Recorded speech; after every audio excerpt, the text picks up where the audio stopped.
Dis alweer laat in die jaar. Ek weet dit, want ek het nie eens krag om vir die vreemde nommer wat my nou die dag bel, nee dankie te sê nie. Ek luister net rustig. Selfs al stel ek nie belang of minder as R100 'n maand, op 'n maand tot maand basis, geen kontrakte nie, roadside assistance te hê nie. Ek soek net 'n roadtrip, saam met goeie mense.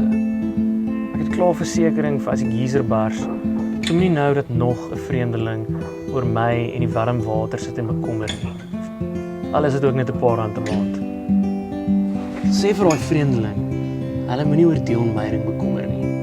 Wanneer hulle dit wil doen, kan hulle eerder bietjie ontspan. Ek gun dit vir hulle.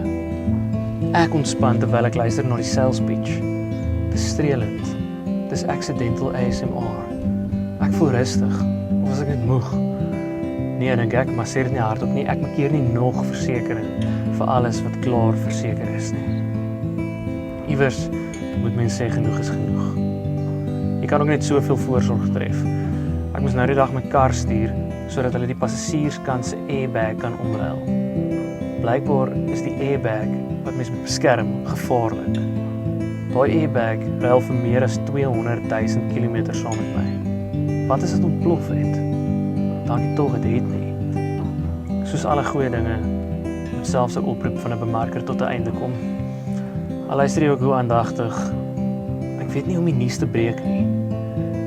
Jammer, maar ek het regtig al eintlik ander produkte wat vir my dieselfde dienste voorsien.